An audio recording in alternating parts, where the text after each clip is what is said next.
motherfucker. Money be green. Money feel like money. That shit look green to you? All right, straight up on the money line, Canelo Alvarez is a minus 525. Jaime Munguia a plus 380. Brian, tell me what you think about the line, and then tell me how you're going to be betting this one. The over-under, for what it's worth, is 10.5, minus 250. I think out on the market, I saw minus 225 for that on the over. The under here, at least, in the sports book I'm looking at of record, none of them sponsor us, so I don't mention them. Plus 175, under 10.5. So if you think there's going to be a knockout, that's actually a pretty juicy price. This is interesting. So Canelo Alvarez by decision was minus 125 earlier. Now minus 115 at one prominent book out there on the market. By knockout, plus 180, which is around where it was before. Jaime Munguia has come down a little bit. So last night when I looked, Jaime Munguia by decision was at plus 800, and by stoppage was plus 1,000. Now the stoppage is plus 950, and the decision went from 800 to 700. So some money has come in on Jaime Munguia to pull off this upset. I don't know if it's some of y'all watching this, but I do find that very interesting. That being said, Canelo Alvarez by decision is where I'm going, minus 115. It's the safest bet. It's Vegas. I don't think Canelo Alvarez is knocking out dudes with the same ferocity, and Jaime Munguia has never been stopped. He definitely got rocked against Sergey Derevyanchenko over and over and over, and needed a knockdown in the 12th round to avoid a draw, which that's a very good fighter, but that would have put a little bit of a blemish on his record in terms of the viability of him becoming a superstar and all these different things. Like if that draw happens, we might not get here today with Jaime Munguia. So I just think Canelo Alvarez is better, and I'm gonna bank on it. Like at some point, Canelo Alvarez is gonna lose another fight, but to me, it's kind of David Benavidez or Dimitri Bivol or bust right now for that. I don't think I would take Jaime Munguia. There's just too many flaws that I feel like Canelo Alvarez could expose, and I trust his defense when Jaime Munguia is going to try to push the pace. Like Canelo Alvarez is smart enough, calculated enough, and I still think for now quick enough to avoid that, and is an expert counterpuncher, as we know. So I don't like betting against Canelo in Vegas. This happened with me with the first Triple G fight, and Jaime Munguia, despite the fact of him getting the chance, we talked about it. He's been rocked before.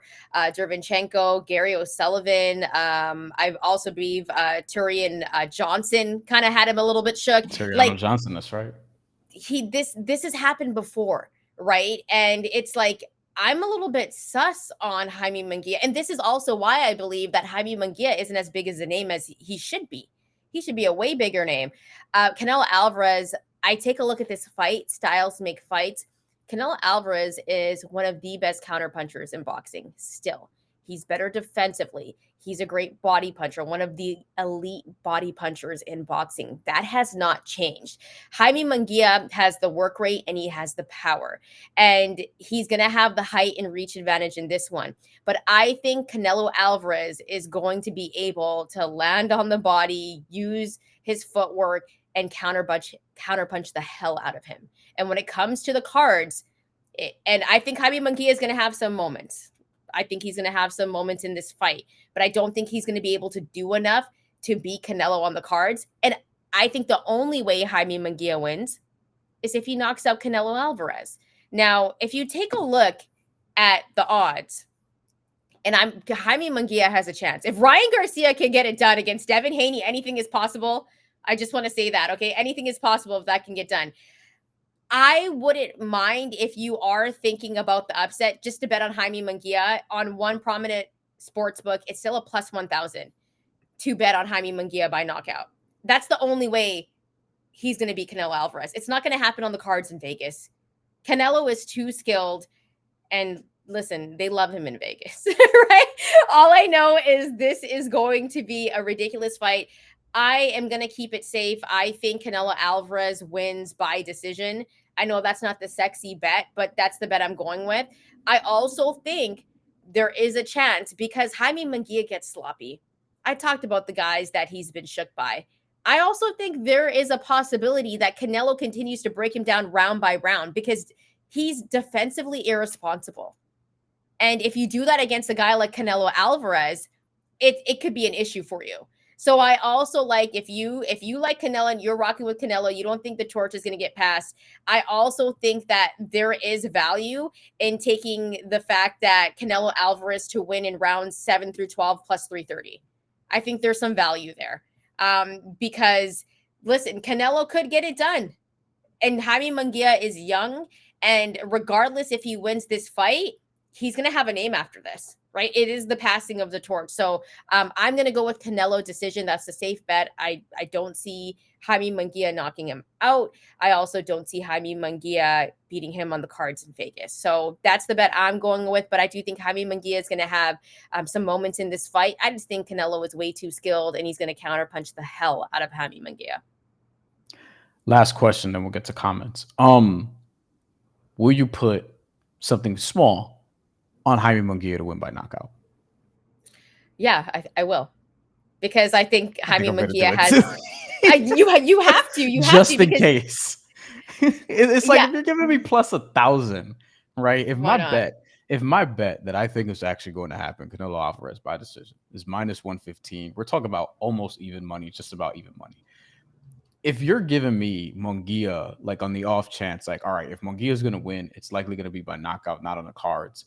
And Canelo Alvarez, like, look, this happens to dudes. Like, sometimes you just get starched, right? Like, at some point this is his 65th fight. At some point he may get starched, right? Jaime Munguia has the power to do it. I wouldn't bet that. I wouldn't bet a whole lot on it. But man, if you're giving me plus 1,000, I might take a little shot at that. Kind of like what we did with Joe Joyce and Zhilei Zhang, where we were like, Yeah. I don't know. Like, Joe Joyce is a favorite, but Zhilei Zhang by knockouts plus 1,000, and he knocked him the hell out. Like, yeah, I think there's definitely value in sprinkling something on Jaime Munguia. Here's the thing. Can he get it done against Canelo? That's the biggest question. Is he ready for Canelo Alvarez? And at some point, Canelo is going to go off into the sunset. We don't know when. We don't know who his last opponent's going to be, but it's going to happen. I think it's nearing pretty soon. But Jaime Munguia has a chance in this fight. He has the power. Now, what I do want to ask you, Bryan, other than Jaime Munguia that Canelo's facing right now, because, they said Mel does have power. Okay, he came up 2 weight classes. He didn't show any power in his fight against Canelo, but he does have power, right? John Ryder, you're a level fighter. I'm just gonna say that. All right, Caleb Platt's got power. But is this the biggest power punch? Because Munguia's got power, like raw power. Is this the strongest power puncher that Canelo has faced in a while? Sergey Kovalev 2019 is probably the other one I could think of. And Kovalev wasn't Kovalev by that time either, right? Like, he still had the power. That point is why I skipped over Gennady Golovkin in 2022, because we know Triple G, like, he basically retired since. You know what I mean? Like, it was sad. that was the trilogy fight was tough to watch as a Triple G fan, for sure.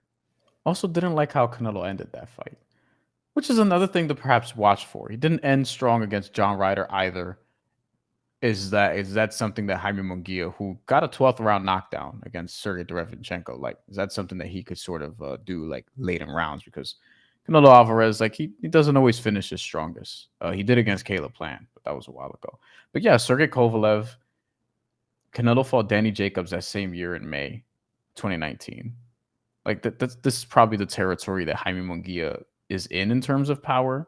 If you want to say Munguia is definitely a harder puncher than that version of Kovalev and that version of Danny Jacobs, like, I'll listen. Yes, I think so. I don't think that's outrageous. So at the very minimum, we would go back to Gennady Golovkin and end it there, 2018, 2017, when it was still peak Triple G. Like, that Triple G was different than the Triple G we saw in 2022. So yeah, this is one of the hardest punches Canelo's seen over the last 5, you could even say 10 years, because before that, it's like, it's Amir Khan, it's Miguel Cotto, it's James Kirkland.